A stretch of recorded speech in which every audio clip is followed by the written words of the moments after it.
Indian spy అంటే వెంటనే గుర్తుకొచ్చే పేర్లు రెండే రెండు. ఒకటి అజిత్ దోవల్ గారు, రెండు మోహిత్ శర్మ గారు. కానీ అంతకు మించి దేశం కోసం ప్రాణత్యాగం చేసిన వ్యక్తి మరొకరు ఉన్నారు. అతనే రవీందర్ కౌశిక్ గారు. ఈయన రాజస్థాన్ సిటిజన్. ఈయనకి చిన్నప్పటి నుండి చాలా యాక్టింగ్ స్కిల్స్ చాలా ఎక్కువగా ఉండేవి.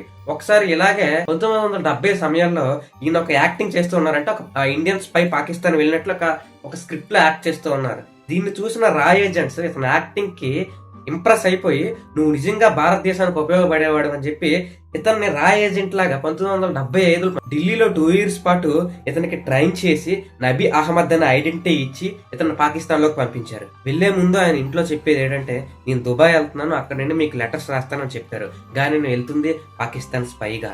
ఈయన కరాచీ చేరుకోయారు. గుండె నిండా ధైర్యం, చేతిలో ఫేక్ పాస్పోర్ట్.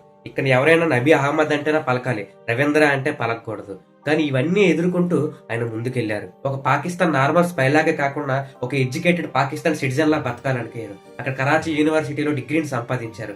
అక్కడ ఆర్మీకి అప్లై చేసి పాకిస్తాన్ ఆర్మీలోకి ఎంటర్ అయ్యారు. అక్కడి నుండి ఒక్కొక్క స్థాయి ఎదుగుతూ మేజర్ స్థాయికి వెళ్లారు. ఈయన మేజర్ గా ఉండే సమయాల్లోనే ఇండియాకి ఎన్నో సమాచారాలు పంపిస్తూ ఉండేవారు. ఇది 1980s లో జరిగిన ఇన్సిడెంట్. అప్పుడు ఇండియా ఖలిస్తాన్ ఇష్యూలో చాలా బిజీగా ఉండేది. ఈ టైంలో రాజస్థాన్ మీద పాకిస్తాన్ అటాక్ చేద్దామని చూసింది. అప్పుడు చాలా మంది ఇండియన్ సోల్జర్స్ చనిపోతారని పాకిస్తాన్ ప్లాన్. రవీందర్ గారు ముందుగానే ఇండియన్ ఆర్మీకి ఇన్ఫర్మేషన్ మొత్తాన్ని చేరవేశారు. ఆయన చేసిన ఒక్క పని వల్ల 20,000 మంది సైనికుల ప్రాణాలు కాపాడుకోగలిగారు. ప్రధానమంత్రి ఇందిరాగాంధీ గారు ఈయనకి బ్లాక్ టైగర్ అనే బిరుదునిచ్చారు. అంటే భారతదేశం కోసం చీకట్లో పనిచేసే వ్యక్తి అని.